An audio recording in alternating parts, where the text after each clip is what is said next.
How's it going, peeps? It's your boy Ozzy here, and today we got some Detroit Piston talk. I don't know if we're talking anything else except for the Pistons today. So if you're not a fan of the Pistons, I don't know why you're here because this channel's mostly talked about the Pistons. But anyway, kick back, sit, relax, enjoy, and go ahead and take forth and part of the conversation in the chat down below. Leave a comment what you think. Anyway, let's get this started. So the first thing I want to talk about, coming from Ish Smith's mouth, Smith's mouth, is that he says that Reggie Jackson is back to his old self, or he's getting closer to his old self. For those of you who do not know, Reggie Jackson, his first year in Detroit, was traded here at the deadline when Jennings tore his Achilles for us, and we were on a roll. And unfortunately, the Jennings injury kind of killed the momentum we had.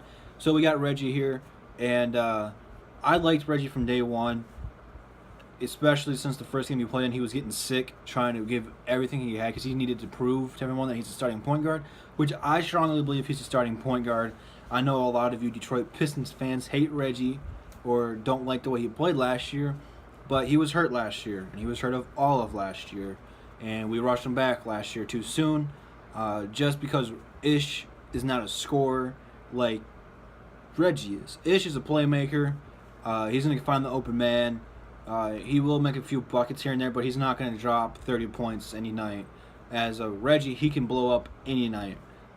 So I think this year, if Ish is right, and Reggie is back to the way he played when we went to the playoffs and got swept by the Cavs, that we will make some noise this year. I don't really know what else to say about that. It's just that hopefully our point guards can stay healthy. Dre is probably the most impactful player in the team, but when we didn't have Reggie, we just didn't look the same. Although I think we could have made a run for it. We just brought him back and I changed our style, and the chemistry last year was just all out of whack. So staying healthy is key to having the chemistry. So if we stay healthy this year, we will have great chemistry, and everything should just kind of sink back in. We will be a playoff team in Detroit again. Which I keep saying in the new arena, Little Caesars Arena, that's going to have a big part, especially for the young guys that are playing. They always play big when we have sellout games at home. They try doing good at away in other arenas and stuff. It's just not the same. But when you got people cheering for you, I don't know how many people can fit in this Little Caesars Arena, but I heard it's pretty big. Hopefully I will find out. I'm trying to get tickets to the opening tip-off, so I'll tell you guys firsthand about that. Next, Andre Drummond, he had his nostril surgery. And for those of you who don't know about this man has been playing with one nostril where he can only breathe out of it. So it's kind of like playing like this. You can't really breathe out of it. And I know I was really stupid doing that, but whatever. We're just going to pretend it never happened. So the man's been basically a mouth breather. And no offense to you guys out there, but mouth breathers are pretty freaking weird. I don't know how you guys talk, eat, and sleep at the same time with your mouth open. It's just kind of weird to me. So another thing that's going to happen to play now that he can breathe out of both nostrils is hopefully he'll have more stamina to play. He can work out harder. You can already see he's in greater shape than he was last year. He dropped a few pounds. Maybe I should start working out with him. Help me shed a few pounds. But he's going to be faster. He's already adjusted some of his game. You've seen him shooting those threes. His free throws still aren't there yet, but hopefully that will come along. He's staying motivated. He blames completely last year all on himself, which that's a leadership role, to take the whole blame on the team, even though it really wasn't all of his fault.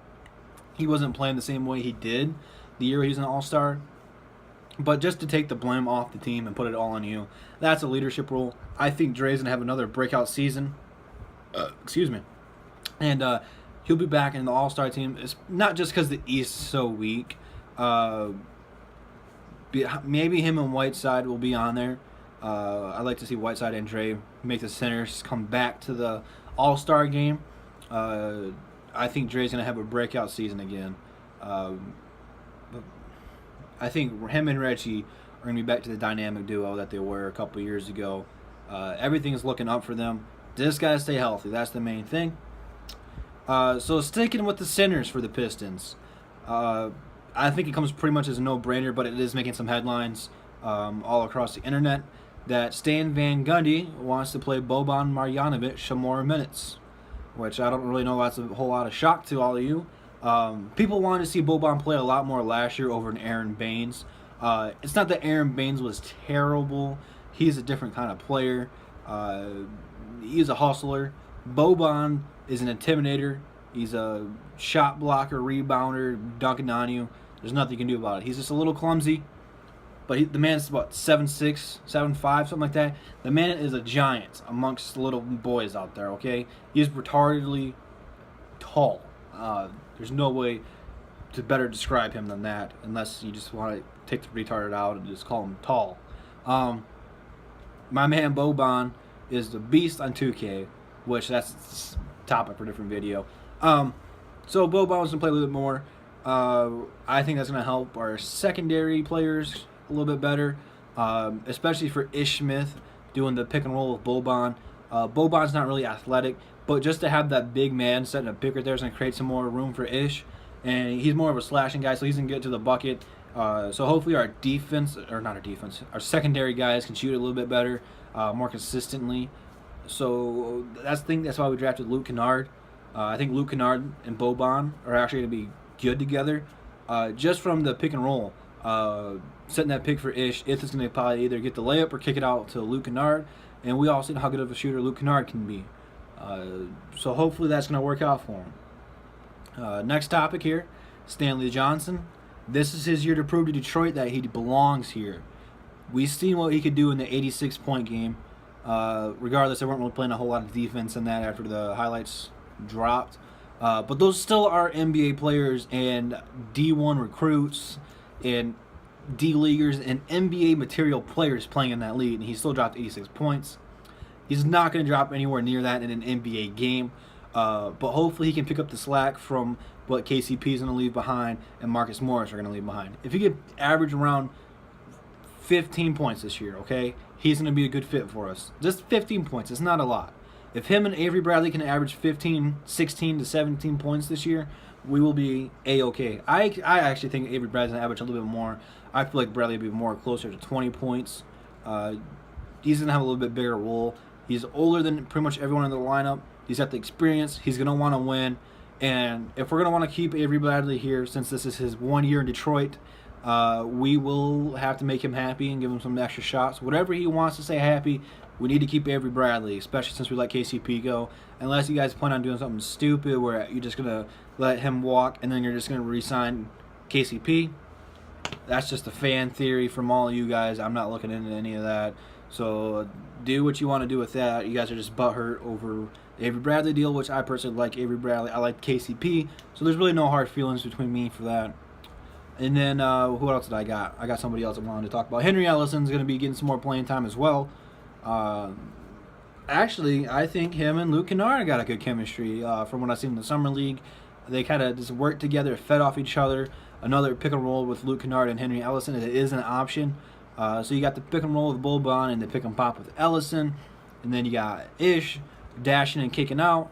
So we are pretty well-rounded just overall. I don't know if we have just a single superstar to run the ball through this year. Hopefully Dre's got some more post-up moves. He doesn't have to have a fadeaway or nothing. Just some more hook shots. Everyone's been bad-mouthing his hook shots when his hook shots have been going in. I don't understand that. You guys are driving me crazy with that. So anyway, that's pretty much all I got to say about this for right now, unless anything else happens. I don't think personally we're getting the Kyrie trade done. I just think that was rumors spreading around. I don't think it's very likely that's going to happen. It's still a possibility. You can never tell. I didn't think OKC was in the running for Paul George, but they actually were, and they got Paul George. So you can never say never. Just keep that in mind. Don't get your hopes caught up in the Kyrie trade. It probably won't happen. I just don't see a way it's going to actually work. It's just a fantasy. Just thing for a video game you can put in there and make Kyrie on your team. I actually think Kyrie won't get traded right away. I think we still got a while before that's going to happen, actually. So that's probably might hurt future videos. we were supposed to do a standing draft thing, but I don't know how that's gonna work. I guess we're just gonna do it pretty soon. If Kyrie doesn't get traded, we'll just have to move on, keep on moving on. So anyway, guys, go ahead. If you're here this long, go ahead. If you're new and subscribe, go ahead and leave a like. Go ahead and follow me on Twitter. I'm gonna put the link in the description. Likes, comment, subscribe. You know the drill. And as always, keep it real.